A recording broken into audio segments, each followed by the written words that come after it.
All right, let's start today's class. So in this week, we are going to cover the second part of distributed training. Um,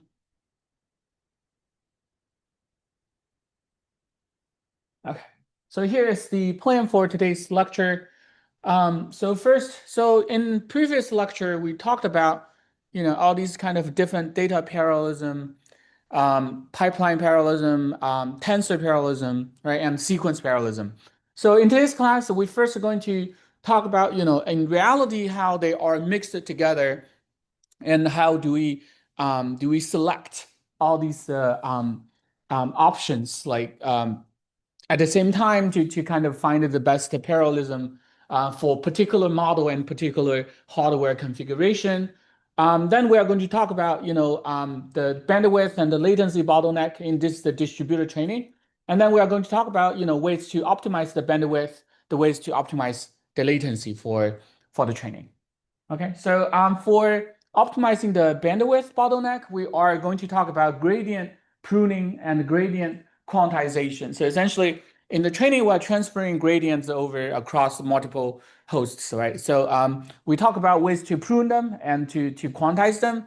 And so pruning and quantization kind of like two main themes to compress anything, but there are some particular things that we need to pay attention to when we are trying to compress the gradients. Then, lastly, we are going to talk about the latency issue in the distributed training. All right. So first, so these are the parallelism models we talked about. Just to review this really quick, data parallelism, we are cutting the data into multiple batches, and each one goes to, and the models are duplicated, right? So in pipeline parallelism, where we are dividing the data is not divided, but the models are divided into module across different computers. So you are running this in parallel in pipeline fashion. Third way, like tensor, essentially we're splitting the tensors and parallelize them. For the sequence parallelism, we are splitting, in long sequence, we're splitting the data by the number of tokens. Right? So these are different ways we talked about. So in reality, usually we do this in a hybrid fashion. So in this 2D parallelism, for example, we have, data parallelism across these two, let's say like the two ranks, and within each rank, we are doing this in a pipeline fashion, right? So GPU 0 and 2, they are doing this in parallel, but in these two different clusters, they are doing data parallelism. Another way of hybriding the things we have is this pipeline parallelism and the tensor parallelism. So for example, we are dividing the clusters into two parts, and we are doing pipelining across these two stages. And within each stage, we are doing this tensor parallelism, right? So this that's easy to understand. And also we have this sequence parallelism and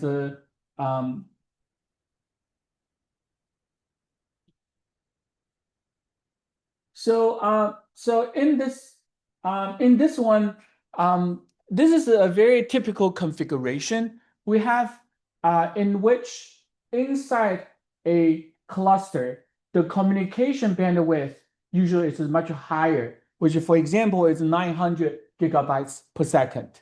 So usually like within the same rank, all the GPUs, they are connected with NVLink, so give you much higher networking capability. But across different clusters, usually are connected with, for example, like Ethernet, right? So give you much lower communication bandwidth.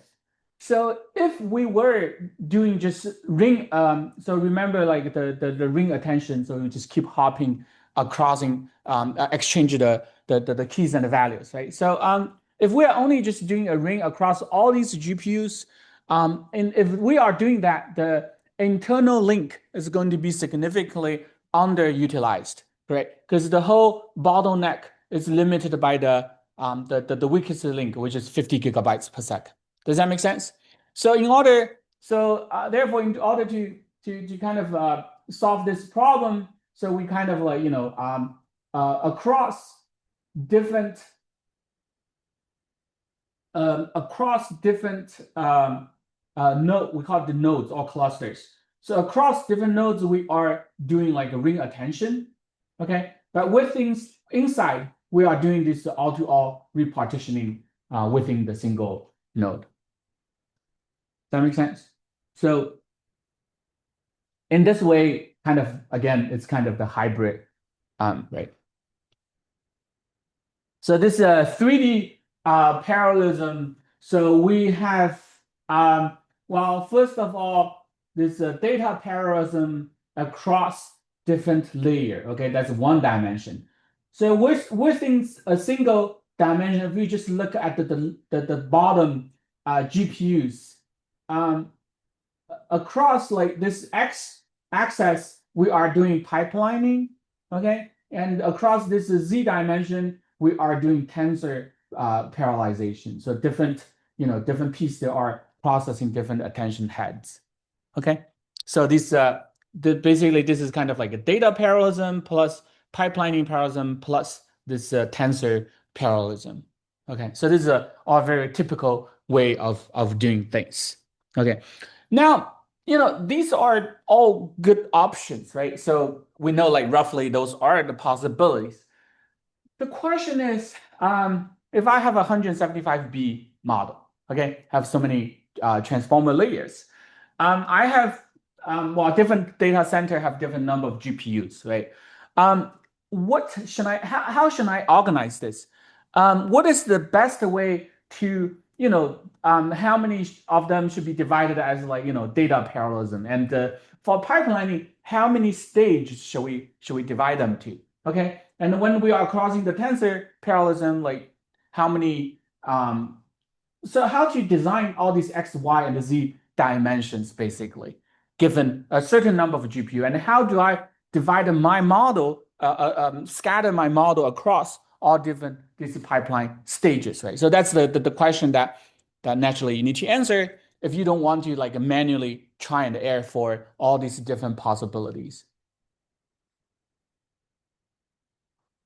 So, splitting. So the question is, how do we auto parallelize this whole thing?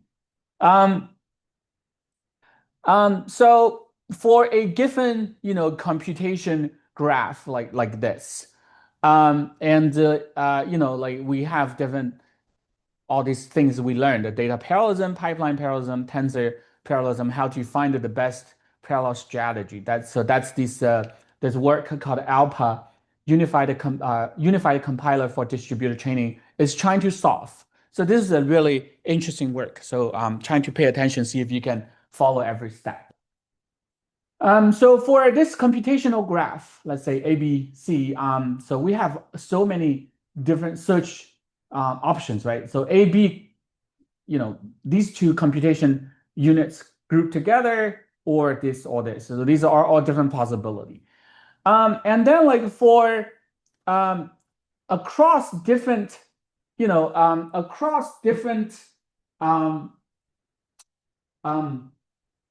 pipeline, for example, like well, one way is like A and then BCD, like those as two stage, right? So that's one possibility.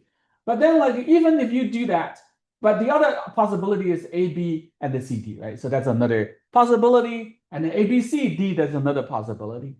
But even with the one possibility of pipelining, then like inside of the BCD, how should we do parallelism for BCD across like this tensor dividing, right? Given a certain amount of GPU. So that's the whole all these different the possibilities. So what they did is this work. What they did is that they are taking two steps. One is this so-called inter-operation parallelism, and then like so basically they are exploring pipeline first, and then within this pipeline, what are the more possibilities.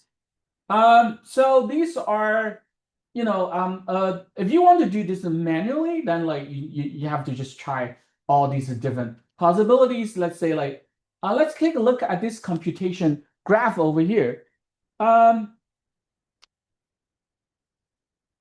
X goes to the convolution. So let's say this is the K. So this is the input. Let's say this is the weight going through the convolute, and the reroute, and another convolution, and add average. So this is a very typical convolutional neural network, right? So if one possibility is dividing, blue, yellow, and green, and of course you have many other possibilities to dividing them. So let's assume we already knew how to calculate the best parallelism within each node.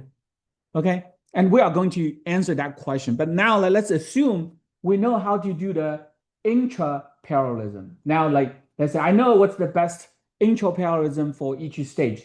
Now the question is, how do I determine the best inter-pipelining? Okay, in terms of like the things that we care about, like in terms of latency, for example. Okay, so if you look at this computation graph, what are the designing choices here? The designing choice, when we are trying to do pipelining for this, there are two main design choices. One is that for my model, what is the best allocation, right? How do I dividing the model into multiple pieces? The second choice is that if I have 100 GPUs, how do I allocate these 100 GPUs to each stage I divided? Does that make sense? Two design choices.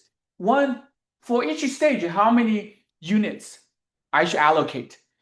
Once I know that, like how many GPUs should I give to each stage? Right? Two design choices. So what do they propose is this, they propose a dynamic programming algorithm. How many of you like took computer algorithm classes before? Okay, so you guys know what's dynamic programming, right? Awesome.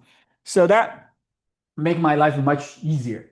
So if you know dynamic programming, the main thing is to defining this recursive function, right? Because what a dynamic programming means is that we are going to divide this problem into smaller problem, and we can find the optimal solution for the bigger problem from assembling the solution to the sub problems, right? So let's see how they are. First, let's see how they are defining this equation here. So this they defining a state Tijk. Okay, what I stands for the number of operators processed so far from beginning of the model. So let's say like I have let's say this graph. How many operators we have? 1, 2, 3, 4, 5, 6, 7, 8, 9. So we have 9 operators. Okay. So Tij means that, well, let's assume 5 operators has already been optimally arranged. Okay. J says the number of pipeline stages we have already created. Okay. So out of this, so there's 5 operators we have already designed J stages, and there are K GPUs assigned to these J stages. So that's the definition of this T. Okay. And the value of this is the minimum bottleneck latency possible for this specific configuration. Okay. So Tij is basically the minimum latency, bottleneck latency for a configuration for I operators with J stage and with K GPUs. Okay, so far so good. So now let's move to the equation here. So the equation is a little bit so need a little bit explanation. So it's trying to find Tij equals to minimum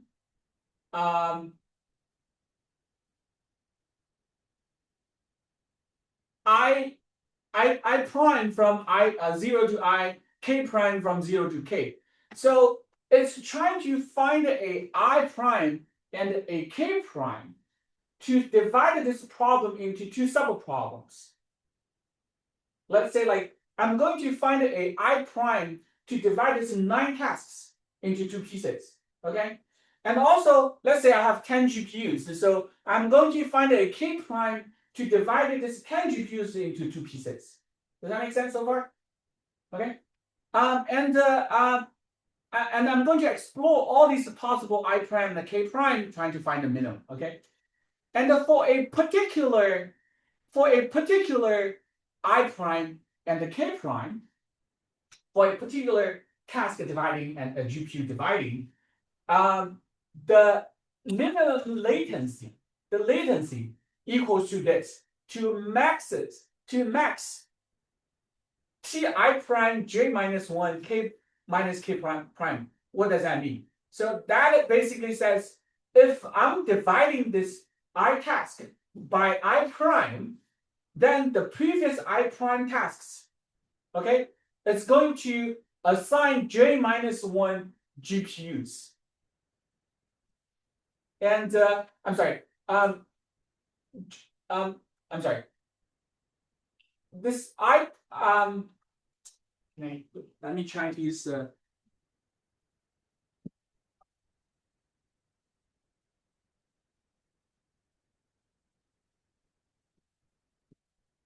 so these are the tasks or these operators. These are the GPUs. Okay. So so basically, let's say like this is I prime, this is the K prime. Okay. And basically, this equation says, well, the optimal assignment design for this basically equals if I'm dividing this into with I prime tasks with J minus 1 stages. Okay. And the K minus K prime GPUs. So equals to this, the best results for this configuration, the minimum latency for this configuration, and compare that with the cost. The cost is the internal parallelism cost, which is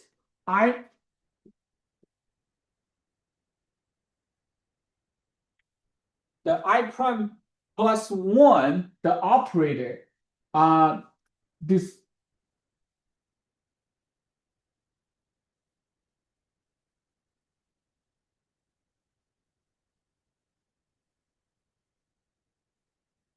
so the cost is the right, that's right. So from I prime to I, so many operators assigned to K prime, K minus K prime GPUs. So what it does essentially says, well, if I want to know the optimal assignment for this whole I tasks, I'm going to explore all these different I prime and K prime options. Does that make sense? And for a particular configuration, if let's say now it's I prime, the optimal latency equals to the optimal latency for the first half versus all these tasks as one stage. So this is J minus 1 stage. And this is like I'm using I minus I prime tasks as one stage. And assigning all them to K minus K prime GPUs as internal parallelism. So basically, what we are talking about is this. If I have I tasks and I want to do J stages, right? What I'm going to do is that I'm going to explore, if I'm assigning, let's say like one task as the last stage, that's one option, right? If I'm assigning 2 tasks as the last stage, that's another option. And then if I'm assigning 3 tasks as the last stage, that's another option. Does that make sense? So therefore, out of all these different ways of designing the last stage, and find the minimum configuration. Does that make sense? Okay. So basically, you are dividing the bigger problem as I task, J stage, and the K GPU into a subproblem where you are designing I minus I prime, J minus 1, and the K minus K prime. This is a subproblem, right? And this subproblem need to, plus I'm designing the last stage, this internal parallelism, see which one is the best latency. Any questions? Okay, so if you understand this, basically now, and why this is a max out of these two, because if we are designing this whole thing as a J minus 1 stage plus 1, the last stage, then the pipeline latency equals to the maximum of these two, because the longest is going to be the bottleneck of the pipeline. Does that make sense? So therefore, out of this J minus 1 stage plus the last stage, okay, so this is the cost for the last stage. This is for the J minus 1 stages. I'm going to do the maxes because that's going to determine the latency for the pipelining. Okay, and then I'm going to explore all these different I's and the K's. Basically, I'm exploring all these different ways of assigning the last stage, like 1 operator, two operator, all the way to these all different possible operators as in the last stage, right? So if I can find the minimum for that, then the minimum of the whole problem equals to this. Does that make sense? Okay. So well, what here explains it basically says I'm doing the splitting between J minus 1 stage plus the last stage.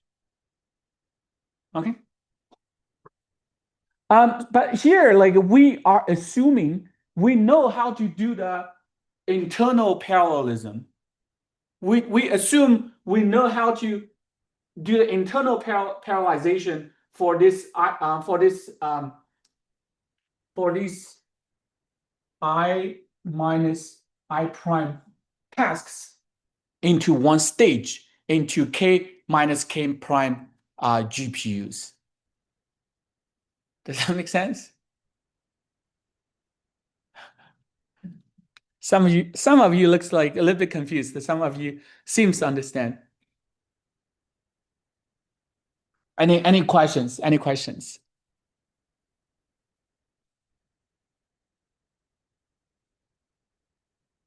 Okay, so assume we are all good on this dynamic programming equation. So once we know that, but again, we are assuming we do know that, but we actually do not know how to do the internal yet. Yes. Yeah, what's the cost function? So max is like makes sense, but what's the cost function? So the cost function is the bottleneck latency. Oh, okay. So basically, yeah, so basically it says like the whole task bottleneck latency equals to the maximum of the first stage and the second stage. Well, the first J minus 1 stage and the last stage. Because when you are doing pipelining, you got the maximum of those two, right? That determines the whole latency for the pipelining. Okay, so how long it takes the pipeline to finish, or that stage of the pipeline to finish? Right, because we care about the pipeline's latency, right? For every the stage latency, basically. Okay.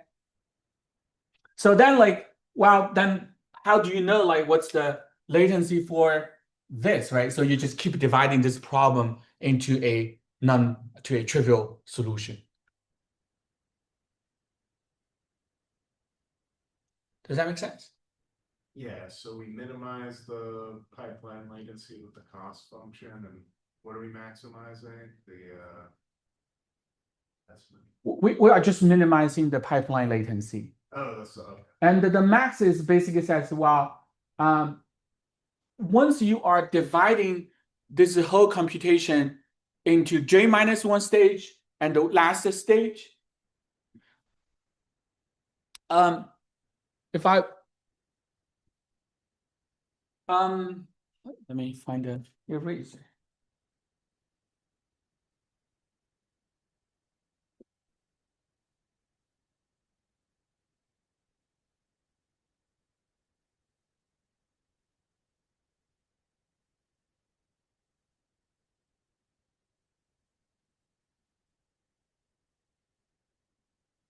Really, what it's saying is that let's just what's really saying is that, well, I need to find a good partition for all these tasks for both I and k, right? I need to find a good partition. So when it's exploring the I prime, what it says is that, well, let's say like if the whole task is 10 operators, if the I prime is 9, basically says if I'm assigning the first 9 as, you know, as like certain stage, and the last one as its own stage, that's one option, right? Another option is if I'm assigning this 8 and 2, that's another option, right? So for I prime, the possibility basically it's from 0 to k to I. Yeah. Right? So basically what this minimum over here says is that I'm just going to try this I prime as 1 all the way to, let's say, 10. Right? And I'm trying to find which one give me the minimum, which I prime give me the minimum bottleneck latency is the I prime I'm going to pick. Right? I'm going to just try all of them. Make sense? Yeah, that makes sense. So that's where that minimum is. Okay? And how do you choose how many like GPUs to allocate per stage? Right. So that's the case. So so if you understand this, then like it's much easier to go further. So you understand this, right? So the idea of I prime basically selecting like how many should be the last stage, and that's the whole design space, right? And then the equation we are defining here basically says, oh, I'm not just designing the I prime, but also I'm designing the k prime. So what that means is that, well, I'm going to say I prime, I have I task, okay? So one option is that I'm going to assign 1 and 9, okay? So that's I prime. Let's say like the I prime now equals to 9, right? So 1, 9 operators into this is so one task in the last stage. That's good, okay? And then like basically I'm saying, well, if I'm doing this, how do I assign the k? Let me assume like we also have 10 GPUs. So if you're having 9 and 1 as the design state, the pipeline design stage, then for the k assignment, under this configuration, k prime can be 0 to 10. Right? Right? Yeah. So we can have one configuration as I prime equals 9, k prime equals to 9. What does that mean? Means that, well, we are designing, 9 as the first, 1 as the last stage. And I'm also assigning k prime. I'm assigning 9 GPUs to the last task. And I'm assigning 1 GPU to all these 9, all the rest of the tasks. That's one design option, right? Right, so that's 1. So I prime also can be 9 and all the way to 1, right? I prime can be 1. What that means that I'm assigning 1 GPU to this, and I'm assigning 9 GPU to these operators. That's another design option, right? So all the combinations of I prime and K prime is going to explore all these different assignments under this particular, just one task as the last stage, right? And then like all these different GPU assignment possibility, right? And J is just like a stage of that, like where I prime is 9 and K prime is 9. J is the number of stage. So I is the task. So let's say like so this one basically says if I want to assign this into J minus one stage plus one stage, that's the total J stage, right? The J can be like, let's say I want to assign 10 stage. Okay. So if I'm assigning J as the 10 stage, then basically says, well, if I assign one task as the last stage and 9 tasks as the previous 9 stage, does that make sense? It sounds like the same thing as I. How's that different? This is a bad example. Let me say, I have, let's say like I have 100 tasks. I want to divide it into 10 stage. And I have, Oh, yeah. I have 10 GPUs, let me say. Yeah. That makes sense. That makes sense? So basically it says, well, if I want to know the optimal solution for 100 tasks assigned to 10 stage with the 10 GPU, I don't know what's the optimal solution, but I know it's one of these options, right? It's one of these options, which is all these different combinations of I prime and the K prime. It must be one of the, because that's the whole design space, must be one of the solution, right? So that's why under this minimum, you have 0 to I, 0 to K, basically says, I am going to explore all these design options as, either 1, 2, 3, 4, all the way to 99 tasks as the last stage. And under each design, I'm also assigning, 0, 1 to 10 GPUs to the last stage. So those are all the different design choices, right? So I don't know which one is the best, okay? But it must be one of them. Make sense? So therefore, the optimal solution for the whole problem must be the optimal solution to the sub-problem plus the optimal solution for the last stage. Make sense? Yeah. That makes sense? Yeah. Right? And you can have, so I could have I like 10I and 20K, or does I always have to be equal to K? I is the number of task or the operator, like convolution, ReLU, all those. I have 100 tasks, 10 GPUs. And 10 stages? 10 stages, yes. Those numbers doesn't have to be the same, but I will just give an example. Yeah, that makes sense. Okay, so basically it says, if I want to assign 100 tasks into 10 stage with 10 GPU, okay, I don't know what's the optimal assignment, but the optimal assignment must be, I'm assigning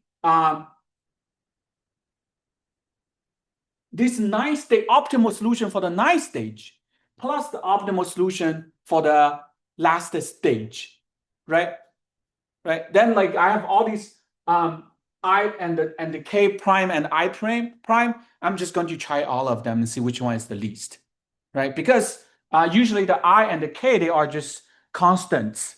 So the exhaustive search is not a problem at all, right? So give me one sec. So so here now the question is that, do I know the optimal solution for the 9 stage solution? Do I know? I do not. Siobhan, is that your question? So we don't know the solution for the 9 stage optimal solution, right? What do? In dynamic programming, what we do is that now let's solve the sub-problem. So the sub-problem basically says, now for each of the sub-problem, because now like we have I prime times K prime sub-problems, right? I'm sorry, actually it's I plus K sub-problems, because those are the choices for I prime and K prime. Does that make sense? So let's say now one of the sub-problem is I have 80 tasks. I want to assign to 9 stage with 5 GPU. That's the answer I want to know. I don't know, right?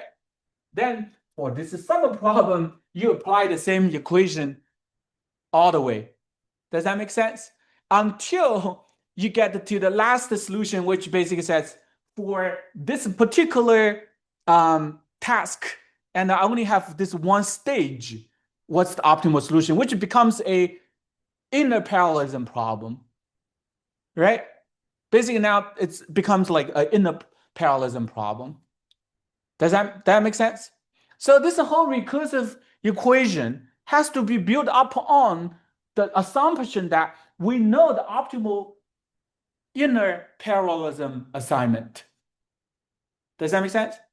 Okay, so that then like we are all good, right? So far we are all good. One thing that we don't know is that how do we know the inner parallelism optimal solution? So if we know that, then from all these sub problems, we just keep building up and all we do here. So that's the whole point of dynamic programming. We memorize the smaller solutions and combine to the bigger eventually to this. That's the optimal solution. Okay, makes sense. Okay, all good. So now we need to know what is the cost for the inner parallelism. Okay, and the inner parallelism, they use the search for the they call this intra operator parallelism. So basically says now the question becomes another question. Basically says, oh, if I have this operator, what's the best parallelization options, right? So for example, for this single operator, this matrix multiplication, I can do data parallelism, okay, by just dividing the data, right, to multiple GPUs. I can do operator parallelism. I can do this operator parallelism already. So these are for this particular operation, and for these so many GPUs, I have many different options I have, right? So, but how do I know, which is the best solution? So they are using this linear programming to search the intra-operator parallelism. Okay, so are you familiar? If you took algorithm class, so at least you should know what's a 0-1 integer linear programming, right? So integer linear programming basically says,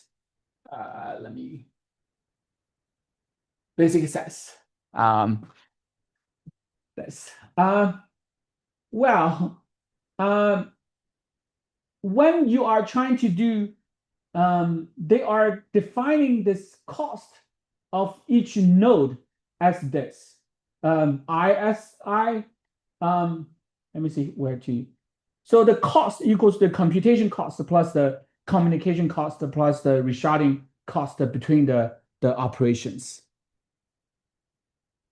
Okay, so basically the computation plus the communication plus if you are trying to do the 0-1 data parallelism, there's a resharding cost.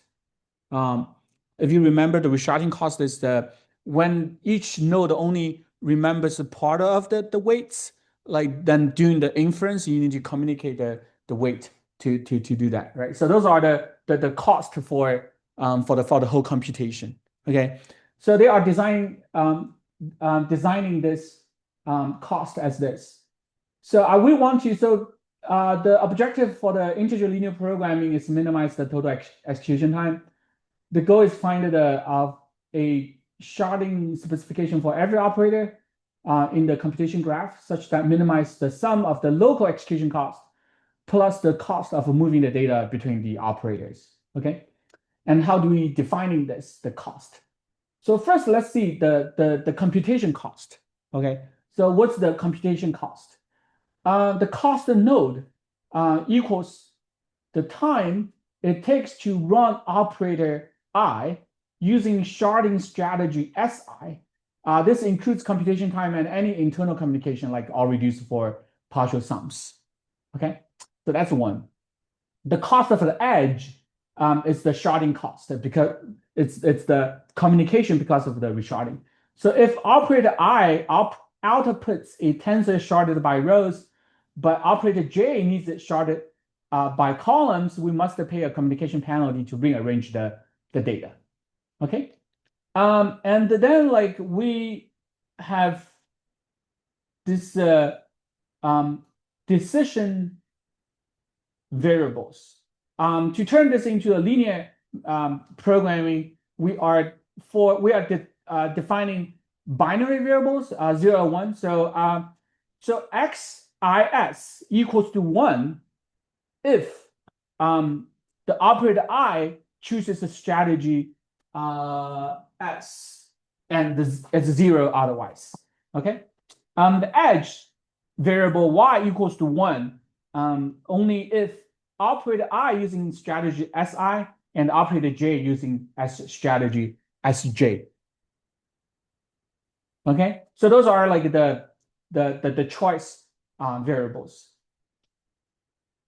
So then like there are a couple of constraints. Okay, so each operator must choose exactly one sharding strategy. So either be half data parallelism or half tensor parallelism. So each variable has to choose one strategy. So what that means is that if I'm adding all these x, I, and s all together, they have to be 1. So because all the variables either they are 0 or 1, right? So if you're adding them, they only be 1. Means that like only one of them is 1. All the other choices are all zeros. Does that make sense? So for the logical consistency, basically says, well, if I select the strategy Si, J is to select strategy Sj, then the corresponding edge variable has to be 1 as well. So basically says, well, if for all these yi, j, si, sj, if I adding all these strategy j together, they has to equal to xis. Basically says like of all these relationship strategy, if you add them together for xi, it has to be equal to the variable si. Okay, and same thing for the xj. And finally, like if you are limiting all these memory usage has to be cannot exceed the memory capacity. Okay, so by limiting all these operations, and we are trying to minimize all these costs. Okay, and that's going to the final output is going to be the arrangement for all those decision variables. So for example, like eventually you are going to have an answer if you, I don't know if you designed the ILP before, but eventually it's going to output for each xis and y ij, si, and sj has to be like 1 or 0. 1 means that this operator selecting this strategy. Okay, so this in integer linear programming is going to give you the optimal operation for this internal parallelism.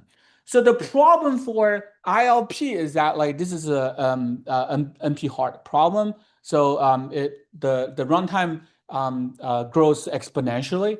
So but like if the number of operators within, because we are talking about internal intra operation parallelism. So inside this, as long as the number is not very big, you should be good. Okay. So therefore, if we put everything together, so we need to do integer linear programming for all these sub problems, and then you got all those cost estimation, and then you do dynamic programming. Eventually, you got the optimal the pipeline assignment. Okay, and then like doing the runtime. This one gives you and that's like determines how how many stage, and for each stage how many GPU, and inside each stage, like then how do what's the optimal assignment for the internal for the data parallelism, for the tensor parallelism. Okay, so with that all that like so this one give you this this is the GPT training the red one is the optimal, the best menu design system. This is the blue one is designed by Alpa. So we are comparing the throughput. So you can see that up to 32 GPUs outperform the menu design. So this one is a little bit shy from the best menu system. And this one for a even larger model, for a 70B model, and if you have like, you can see the throughput is significantly better than the menu design system. Okay, so once the model got really big, it's the auto search algorithm outperform the menu design system. Okay, so that's Alpa is kind of a quite important. Yes. Another question. It's more like how long does it take to allocate for Right. So I don't have the data, but you can find. I think the paper reported that. Did I list the paper name? Yes, right here. So it's a 2022 paper, Alpa. Thank you. Yeah.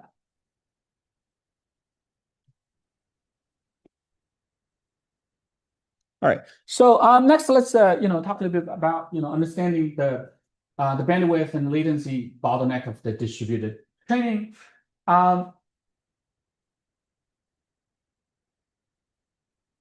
So in distributed training, communication is the added overhead, right? In compared with the single GPU, but that's kind of we have to because like the model is so big. So for communication, if you look at the all these distributed training, eventually we need something like aggregate the gradients, right? So this that all leads to the synchronization, communication.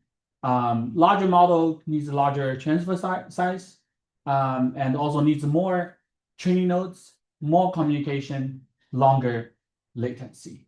So that's that. So you can see that this one basically says when we have more and more GPUs, the ideal speed up is the red line. And because of the communication, usually we can't really get the ideal because of the communication overhead, right? So, and the network bandwidth bottlenecks the distributed training. I think this one shows the. So this one, I want to talk about the latency. So so this one says the bandwidth. This one talks about the latency. So the higher the latency is, also the lower the throughput is.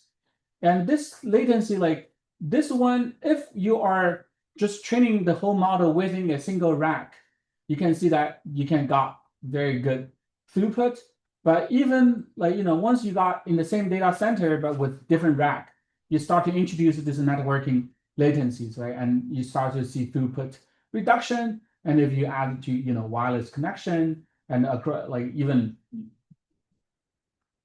geographically like distributed, the latency becomes to like 1 second, even lower throughput.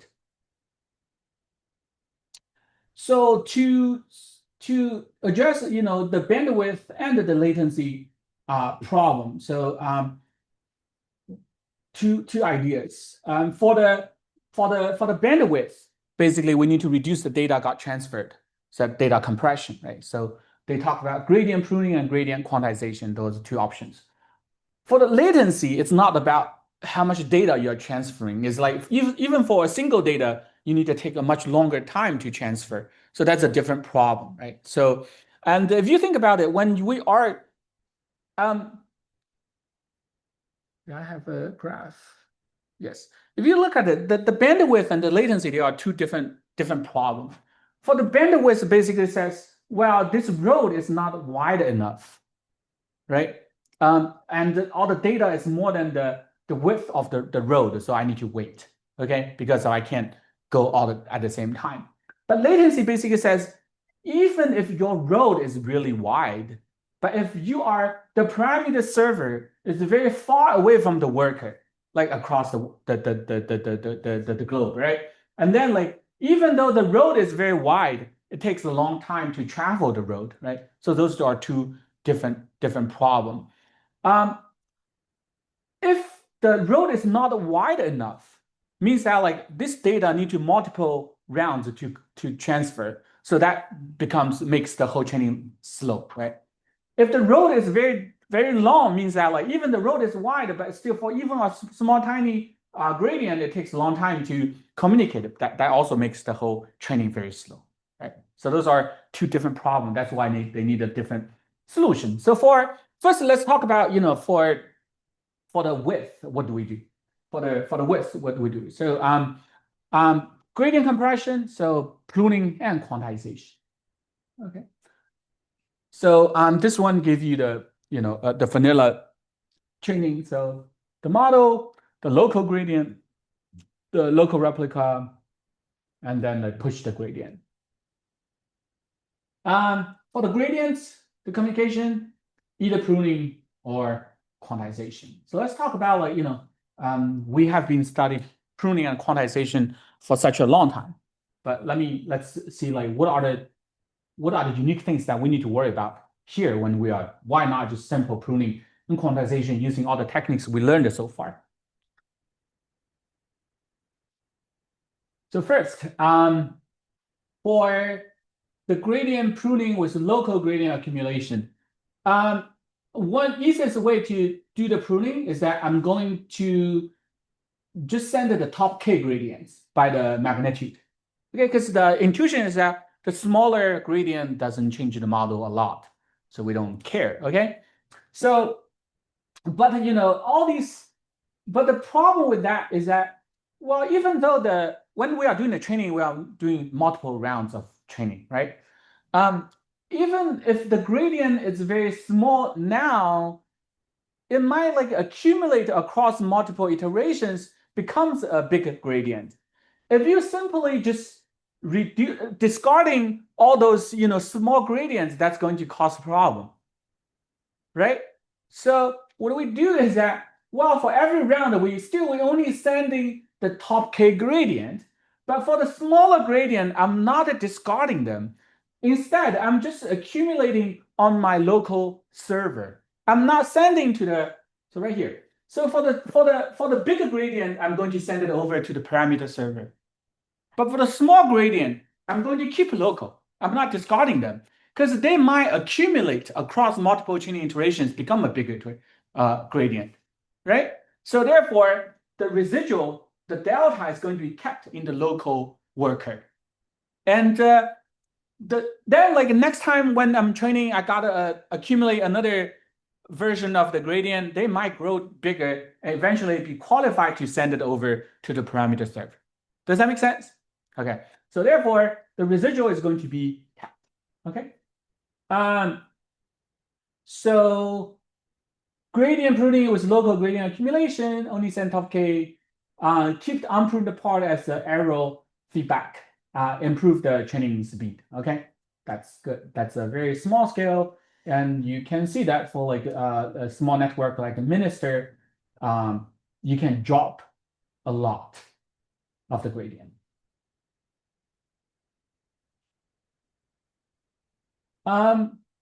So it works for simple neural network, but fail for modern models like ResNet.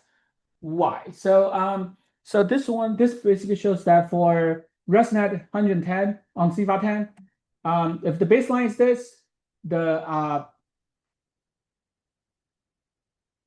sparse communication is going to give you 92 accuracy. So why the performance degradation in gradient dropping? I know we never talk about so do you guys know like I think I asked you before, like you guys did take some sort of a deep neural network basic class, right? Okay, so you guys probably know what is the momentum. So in the training, in the model training, usually we are not just doing a simple gradient descendant, right? We're also doing a momentum.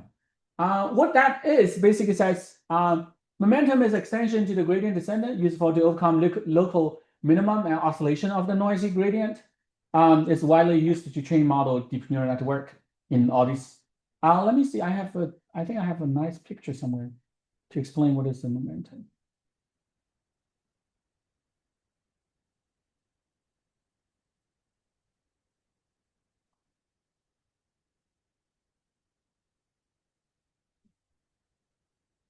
Okay, so the idea of a momentum is this.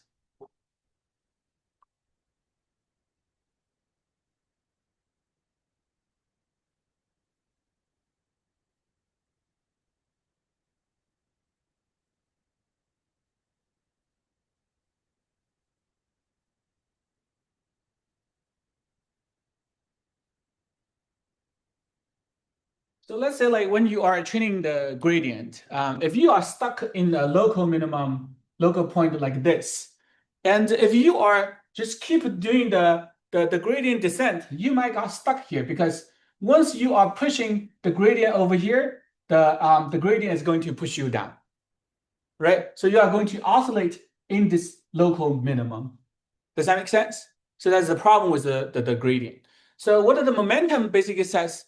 Well, when I'm reducing I'm tuning the weight, not just using gradient, but also I'm going to have a momentum maintained.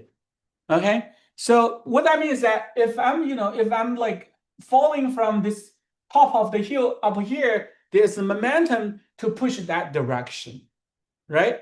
And when I've reached the local minimum, and when I'm moving to this point, even though your current gradient tell me to actually move to the left, but because of the momentum, it's going to say, oh, because I'm falling so far and the momentum is keep going down, right? Keep going to the right. So therefore, this local minimum, this local gradient won't make you move back. Actually, this local gradient plus the momentum will keep you pushing down. Does that make sense? So that's the idea of the momentum. Okay, make sense? Make sense? So the idea, that's the idea for the momentum. So this is the equation for the vanilla momentum gradient descendant. Okay, so what that says is that, well, instead of using every time if I have a gradient GT, okay, instead of I'm just using the GT to guide the gradient descendant, I'm actually also maintain another momentum velocity is UT.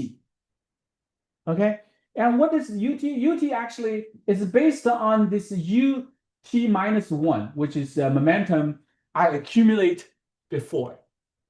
Okay, and times this is usually like say 90%. Okay, it's a percentage. This is a hyperparameter. So let's say 0.9 times the old momentum plus the current gradient vector. Okay, so if I add it together, now that's the direction I'm going to push my gradient to.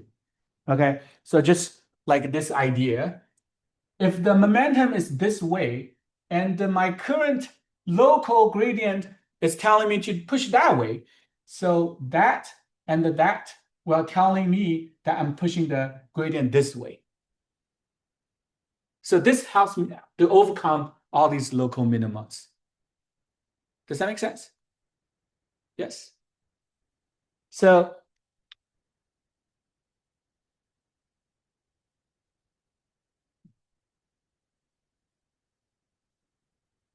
basically, I'm keeping a vector, a direction of the momentum, and if the gradient agrees with me, basically now if both directions agree, so I'm just keep pushing the weight that way, right?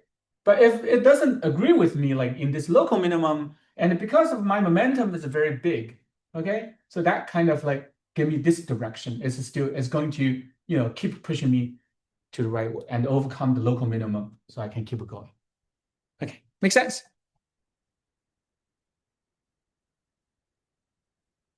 So that's the way we are calculating the momentum velocity. I'm sorry, the velocity. And the momentum equals to like that's how we are adjusting the weight. Okay. So the velocity, then like for example, for the ut plus one, basically says equals to the ut plus the gt plus one, and that's how you get to the to this one. Okay, so therefore we are not moving the weights across purely based on the gradient, the blue arrows. Now we're actually based on these green arrows, and that will help you to overcome the local minimum. Okay, so that's momentum. So the equation basically says that's how we are calculating the velocity. That's how we are updating the weight. Okay. Okay. So that should be easy, right? So basically, instead of using the gradient to update the weight, now we are using the velocity to update the weight. Okay. But what that means is that we need to keep 2 copies of the value. 1 copy for the gradient, 1 copy for the velocity, right? So actually, modern training optimizers like Adam, they actually also keep another momentum. So like the second order momentum. Remember like when we talk about the zero training, each weight actually needed like extra 12 bytes. So those are the reason we need to keep the extra velocities to kind of help you to train faster. Okay, so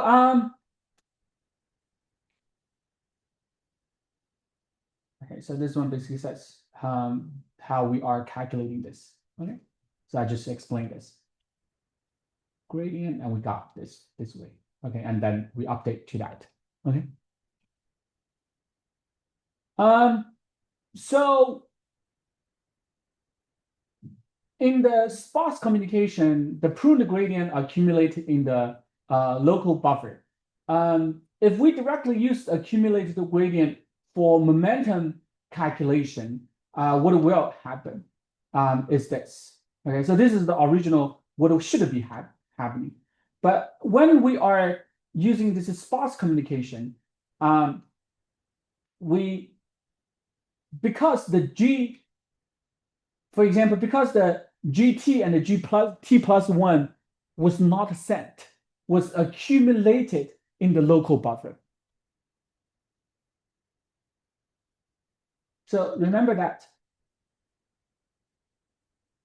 Remember here. So when we are pruning the weight, we are only sending the top K over here, but the rest of the gradient are kept in the local buffer, right? And so like in the first iteration, we have a GT. In the second iteration, we have a GT plus 1, right? So we just keep adding all those gradients. Hopefully one day they make to top K. Does that make sense? So because of that, because of GT and the GT plus 1 was not sent earlier, was keep accumulating in my local buffer. Make sense? So therefore, this GT plus 1 is going to give you a vector direction like this, right? So give you the direction like this. And then like when I'm calculating, eventually it made it to the top K and it was sent for the parameter server for updating the total model weight, right? But because of the delayed sent, because of the accumulation, now UT plus 1 actually becomes this, okay? Which is not what we're supposed to do. If the GT and T plus 1 was sent every round without sparse communication, the weight is supposed to be updated to here. And because we didn't, we saved that into the local buffer and accumulation becomes this. And then like eventually when it made it to top K, made it to the parameter server, we got this U plus T plus 1. And therefore we are updating them into a different place. Does that make sense? Okay, so the problem is that all these pruned out small gradient and accumulation was not added to the momentum calculation, and that leads to the different update, and that leads to different accuracy of the training. Does that make sense? So, but ideally, we want to have this, right? Right. So, so we need to do this so-called like this momentum correction. So we need to accumulate the velocity across the iterations, not just the gradients. So what that means is that even though the GT was not, if the GT is very small, even though the GT was not sent to the parameter server, but I should also keep updating its velocity. Okay, so so therefore, in the local server, I need to keep updating the velocity so that one day when GT and GT plus one they made it to the top K, the velocity is the same as it were sent earlier. Does that make sense? So so with the momentum correction, we are going to make this to the as the same. So this momentum correction is going to bring back the accuracy loss because of the spots, because of the pruning. Okay, so there is some experiments. And also like in order to do this kind of sparsity, there are a couple of things that we actually need to pay attention. In the early stage, the network is changing rapidly. Why? Because initially the model is random, the weights are randomized, and when you are giving a couple of grounded truth to train this model, the weight is going to the loss function is going to change from very big to like it's changing dramatically, right? Compared with later stage, the model is almost perfect. We just smallly tune the model. Does that make sense? Okay, because of that. Initially, we should not prune the gradient too much. Because if they are changing rapidly and you are introducing all these delayed update, that's going to affect the speed of the convergence. Okay, so the local gradient accumulation, the stale gradient will aggravate the problem of this this dramatic movement. Okay, so therefore, we shouldn't prune too much in the early stage, but in the later stage, because the loss function is almost close to the optimal, so we can prune more because they are just fine tuning. Make sense? Same thing for the learning rate. So the learning rate is like kind of the steps you are taking for every time, right? When you are adjusting the gradient. Same thing. For the learning rate, initially, you shouldn't make the learning rate very big. Because if you make the learning rate very big, you are jumping all over the places. Okay, and only when when you are close to the later stage, then you can gradually increase the learning rate. Does that make sense? So therefore, with this deep gradient compression, two things that we need to worry. One thing is that initially we shouldn't prune too much, but later you can prune more. Okay, and initially the learning rate should be small, but later you can gradually increase the learning rate. Okay, all good. So those are the two things.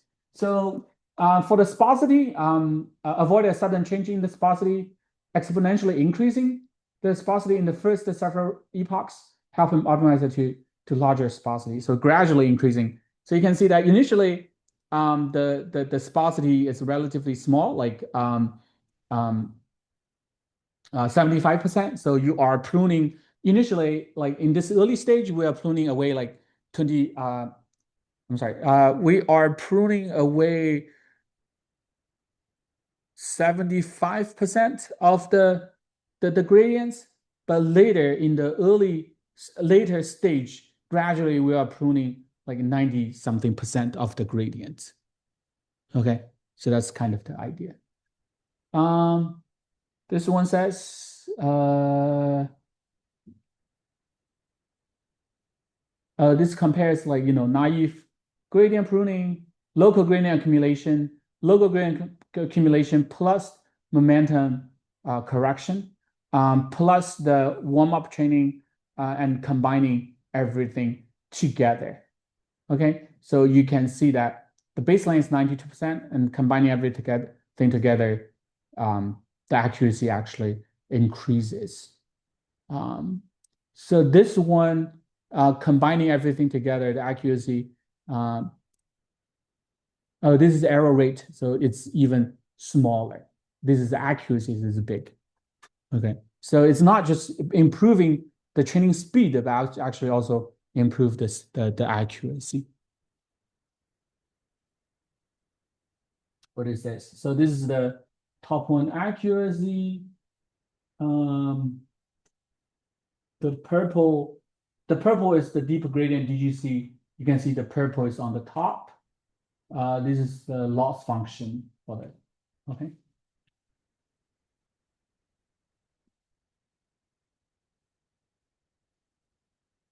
So the compression ratio is almost 600 times. The top one accuracy actually increases a little bit. This is for AlexNet. This is for VGG on ImageNet. The accuracy increases. You're compressing the gradients. See, so originally you need to send over like 100 megabytes of gradients. Now like it's 0 point something. That's a significant improvement. This is for the language model. Okay. This is for speech recognition. Okay, so that's the all the DGC. So let's pause here. Let's take a 10 minutes break. Let's come back in 7:25.